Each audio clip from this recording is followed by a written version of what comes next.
Barrister Asaduddin Owaisi साहब ने तमिलनाडु में डीएमके गठबंधन को वोट करने की अपील कर दी है। जी हाँ दोस्तों, आप सही सुन रहे हैं। एआईएमआईएम के अध्यक्ष असदुद्दीन ओवैसी साहब ने तमिलनाडु में अपील किया अपने वीडियो मैसेज के माध्यम से कि तमिलनाडु के वोटर से उन्होंने अपील किया कि डीएमके अलायंस को आप जो है अपना वोट करिए। एआईएमआईएम ने डीएमके अलायंस का जो है समर्थन किया है। सुनिए बैरिस्टर असदुद्दीन ओवैसी साहब ने क्या कहा। अस्सलाम वालेकुम। मैं इस वीडियो मैसेज के ज़रिए से आप तमाम तमिलनाडु के मुअज़्ज़ज़ वोटर से अपील कर रहा हूँ कि जैसा कि आप जानते हैं कि 23 तारीख़ के दिन इलेक्शन की हक़ रायदही का दिन है, और आप ये भी बात को भी जानते हैं कि ऑल इंडिया मजलिस इत्तेहादुल मुस्लिमीन तमिलनाडु यूनिट के सदर जनाब वकील अहमद साहब ने डीएमके लेड अलायंस, जिसके लीडर जनाब स्टालिन साहब हैं, उनकी तायद का ऐलान किया है।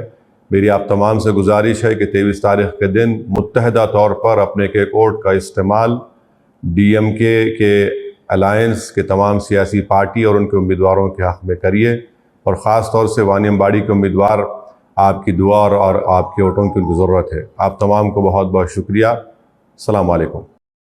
दोस्तों, जो लोग ये इल्ज़ाम लगाते हैं कि एआईएमआईएम बीजेपी की बी टीम है, ओवैसी साहब बीजेपी से मिले हुए हैं, इस तरह का बहुत से लोग आरोप लगाते हैं। स्पेशली चुनाव के टाइम पे ज़्यादा लगाते हैं।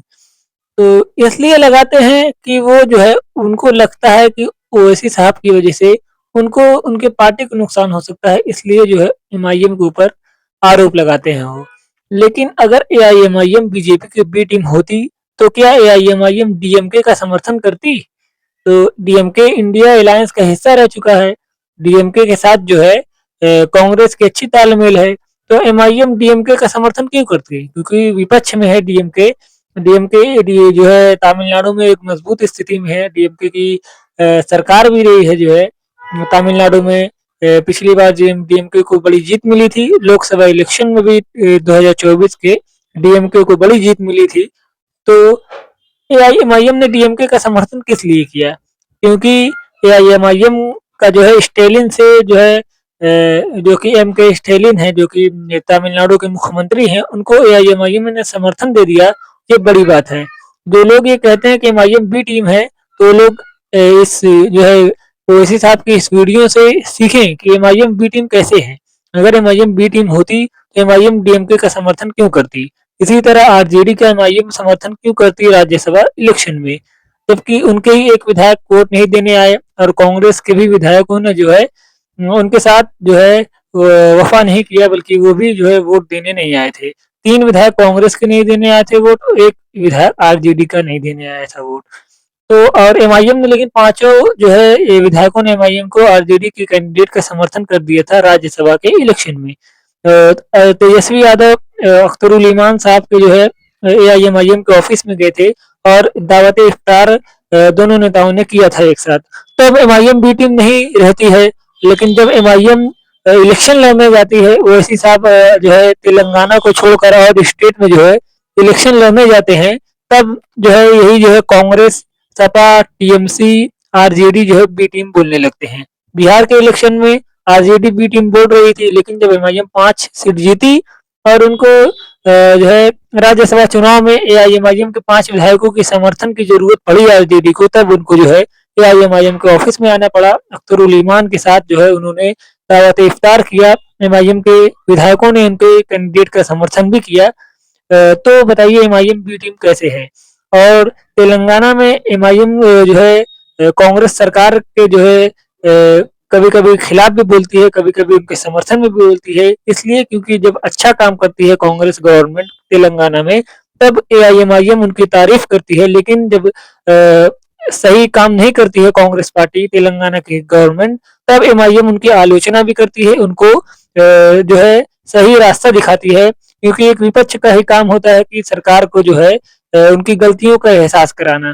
तो तेलंगाना में एमआईएम की पावर है और तेलंगाना में रेवंत रेड्डी जो है असदुद्दीन ओवैसी साहब की तारीफ करते हुए मंच से दिखते हैं, तब एमआईएम की वो बी टीम नहीं रहते हैं। लेकिन अदर स्टेट में जब एमआईएम इलेक्शन लड़ने जाती है, तो वहां पर बी टीम कैसे हो जाती है?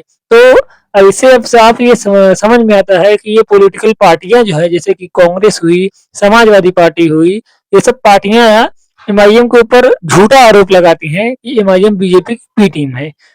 अखिलेश यादव हुए, राहुल गांधी हुए और भी जो भी नेता हैं कांग्रेस के और भी पार्टियों के जो एमआईएम को बी टीम बोलते हैं, ओवैसी साहब को बीजेपी का बी टीम बोलते हैं। वो जो है अपने चुनावी फायदे के लिए जो एमआईएम और असदुद्दीन ओवैसी साहब के ऊपर ये इल्जाम लगाते हैं, जबकि रियलिटी ऐसा बिल्कुल भी नहीं है। 2027 में उत्तर प्रदेश में विधानसभा के चुनाव होने हैं। असदुद्दीन ओवैसी साहब मजबूती से चुनाव लड़ने की जो है प्लानिंग में है एआईएमआईएम।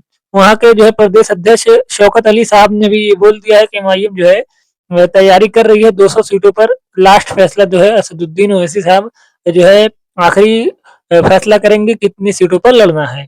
तो एमआईएम अगर मजबूती के साथ लड़ी 2027 में तो हो सकता है कि समाजवादी पार्टी के कई नेता जो है एमआईएम के ऊपर बी टीम होने का आरोप लगाए, जैसा कि 2022 में भी एमआईएम के ऊपर बी टीम होने का आरोप लग चुका है उत्तर प्रदेश के अंदर।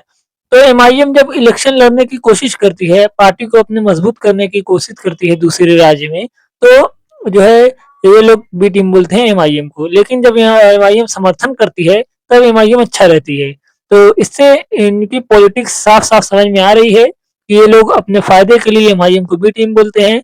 इसमें कोई सच्चाई नहीं है, बल्कि एआईएमआईएम किसी की बी टीम नहीं है, बल्कि एआईएमआईएम एक स्वतंत्र जो है पार्टी है और जो है अपने पार्टी को मजबूत करने की कोशिश करते हैं। लगातार बैरिस्टर असदुद्दीन ओवैसी साहब और कुछ राज्यों में उनकी कोशिश रंग भी लाई है, जैसे कि बिहार के अंदर असदुद्दीन ओवैसी साहब के 5 एमएलए हैं और महाराष्ट्र के अंदर भी 2 एमएलए जीते थे, लेकिन फिलहाल जो है 1 एमएलए हैं। 2024 में 1 ही एमएलए जीते थे, 2019 में 2 एमएलए जीते थे, 2014 में भी 2 एमएलए जीते थे। तो और भी कई राज्यों में एमआईएम को लोकल बॉडी इलेक्शन में जो है जीत मिली है। कई जगहों पर कॉर्पोरेटर जीते हैं, कई राज्यों में जो है नगर पालिका अध्यक्ष जीते हैं, नगर पंचायत अध्यक्ष जीते हैं।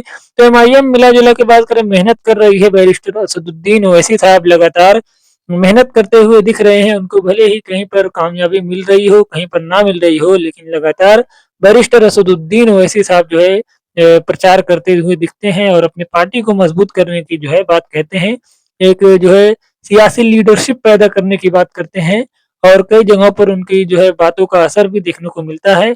जो है जनता उनकी तरफ जो है उनको पसंद करने लगती है और उनकी पार्टी को वोट करने लगती है। जैसे कि बिहार, तेलंगाना और महाराष्ट्र में 3 राज्य में एमआईएम के विधायक हैं और महाराष्ट्र में भी एमआईएम के एमपी एक जीते थे इम्तियाज जलील साहब 2019 में, लेकिन 2024 में वो हार गए थे।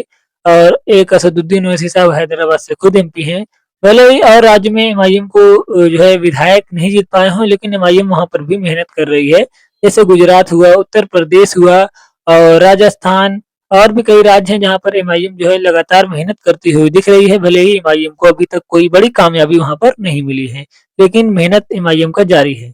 दोस्तों, इस पर आपका क्या कहना है आप कमेंट में लिख सकते हैं। वीडियो को लाइक करें, चैनल को सब्सक्राइब जरूर करें ताकि आने वाली हमारी हर वीडियो आप तक सबसे पहले पहुंच सके।